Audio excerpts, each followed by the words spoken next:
BRS party నుండి కాంగ్రెస్ పార్టీలో చేరిన నలుగురు ఫిరాయింపు ఎమ్మెల్యేలు రాజీనామా చేసే యోచనలో ఉన్నారని ప్రచారం జరుగుతుంది. రాజీనామాలపై తమ అనుచరులతో చర్చలు జరుపుతున్నారు. దానం నాగేందర్, కడియం శ్రీహరి, తెల్లం వెంకట్రావు, పోచారం శ్రీనివాసరెడ్డిలు నలుగురు ఎమ్మెల్యేలు జూబ్లీహిల్స్ ఉప ఎన్నిక షెడ్యూల్ విడుదల అయ్యాక రాజీనామా చేసే అవకాశాలు ఉన్నాయంటూ కాంగ్రెస్ పార్టీలో పెద్ద ఎత్తున ప్రచారం జరుగుతూ ఉంది. అనర్హత వేటుకు ముందే రాజీనామాకు సిద్ధమవుతున్న నలుగురు ఎమ్మెల్యేలు తమ నియోజకవర్గాల్లో పెద్ద ఎత్తున అభివృద్ధి కార్యక్రమాలకు నిధులు విడుదల చేయాలని సీఎం రేవంత్ రెడ్డిని కోరుతూ ఉన్నారు. సుప్రీంకోర్టు ఆదేశాల నేపథ్యంలో 10 మంది ఎమ్మెల్యేలకు స్పీకర్ కార్యాలయం నోటీసులు జారీ చేసింది. న్యాయ సలహా అనంతరమే ఈ నిర్ణయం తీసుకున్నట్టు సమాచారం. అయితే బీఆర్ఎస్ కు చెందిన 10 మంది ఎమ్మెల్యేలు కాంగ్రెస్ లో చేరారని, ఫిరాయింపు నిరోధక చట్టం కింద వారిని అనర్హులుగా ప్రకటించాలని దాఖలైన కేసుల్లో 3 నెలలుగా స్పీకర్ నిర్ణయం తీసుకోవాలని గత నెల 25న సుప్రీంకోర్టు తీర్పు చెప్పిన విషయం తెలిసిందే. అయితే దానిపై అడ్వకేట్ జనరల్తో సీనియర్ న్యాయవాదులతో స్పీకర్ చర్చించారని సమాచారం. ఆ తర్వాతే ఆ ఎమ్మెల్యేలకు నోటీసులు ఇవ్వాలని నిర్ణయం తీసుకున్నారు. కడియం శ్రీహరి, దానం నాగేందర్, పోచారం శ్రీనివాసరెడ్డి, సంజయ్ కుమార్, తెల్లం వెంకట్రావు, అరికెపూడి గాంధీ, కాల యాదయ్య, ప్రకాష్ గౌడ్, కృష్ణమోహన్ రెడ్డి, మహిపాల్ రెడ్డిలపై అనర్హత వేటు వేయాలని బీఆర్ఎస్ కోరింది. అయితే సుప్రీంకోర్టు ఆదేశాల మేరకు వాళ్లందరికీ నోటీసులు ఇచ్చి వివరణ తీసుకున్న తర్వాత స్పీకర్ తుది నిర్ణయం తీసుకునే అవకాశమైతే ఉంది. అయితే ఇందులో ఒకరిద్దరు తాము కాంగ్రెస్ లో చేరలేదని ప్రకటించేశారు.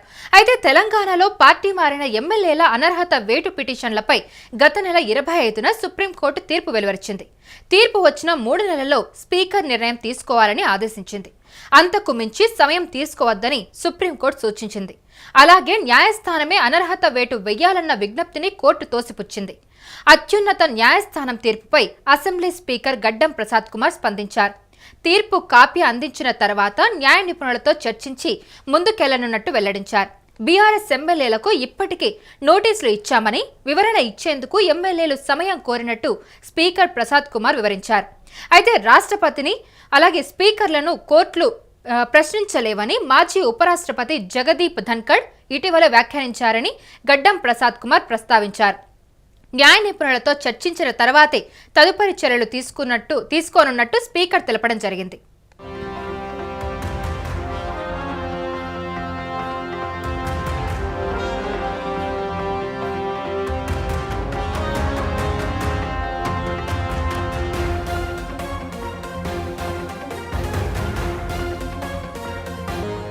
సుప్రీంకోర్టు ఆదేశాల నేపథ్యంలో 10 మంది ఎమ్మెల్యేలకు నోటీసులు స్పీకర్ కార్యాలయం అయితే అందజేసింది. అయితే న్యాయ సలహా అనంతరమే ఈ నిర్ణయం తీసుకున్నట్టు సమాచారం అయితే అందుతోంది. అయితే బీఆర్ఎస్ కు చెందిన 10 మంది ఎమ్మెల్యేలు కాంగ్రెస్ లో చేరారని, ఫిరాయింపు నిరోధక చట్టం కింద వారిని అనర్హులుగా ప్రకటించాలని దాఖలైన కేసులో 3 నెలలుగా స్పీకర్ నిర్ణయం తీసుకోవాలని గత నెల 25న సుప్రీంకోర్టు తీర్పు చెప్పిన విషయం తెలిసిందే. దానిపై అడ్వకేట్ జనరల్తో సీనియర్ న్యాయవాదితో స్పీకర్ చర్చించారని సమాచారం. అయితే ఆ తర్వాతే ఆ ఎమ్మెల్యేలకు నోటీసులు ఇవ్వాలని నిర్ణయం తీసుకున్నారు.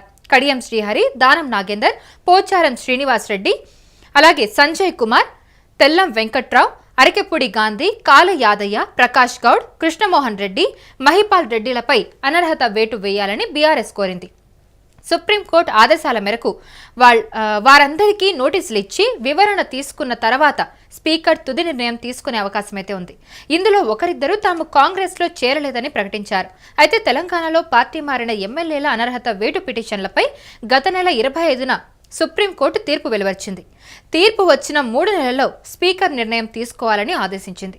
అంతకు మించి సమయం తీసుకోవద్దని సుప్రీంకోర్టు సూచించింది. అలాగే న్యాయస్థానమే అనర్హత వేటు వెయ్యాలన్న విజ్ఞప్తిని కోర్టు తోసిపుచ్చింది. అత్యున్నత న్యాయస్థానం తీర్పుపై అసెంబ్లీ స్పీకర్ గడ్డం ప్రసాద్ కుమార్ స్పందించారు. తీర్పు కాపీ అందిన తర్వాత న్యాయ నిపుణులతో చర్చించి ముందుకెళ్లనున్నట్టు వెల్లడించారు. బీఆర్ఎస్ ఎమ్మెల్యేలకు ఇప్పటికే నోటీసులు ఇచ్చామని, వివరణ ఇచ్చేందుకు ఎమ్మెల్యేలు సమయం కోరినట్టు స్పీకర్ ప్రసాద్ కుమార్ వివరించడం జరిగింది. అయితే రాష్ట్రపతిని, స్పీకర్లను కోర్టులు ప్రశ్నించలేవని మాజీ ఉపరాష్ట్రపతి జగదీప్ ధన్కడ్ ఇటీవలే వ్యాఖ్యానించారని గడ్డం ప్రసాద్ కుమార్ ప్రస్తావించారు. న్యాయ నిపుణులతో చర్చించిన తర్వాతే తదుపరి చర్యలు తీసుకోనున్నట్టు స్పీకర్ తెలిపారు.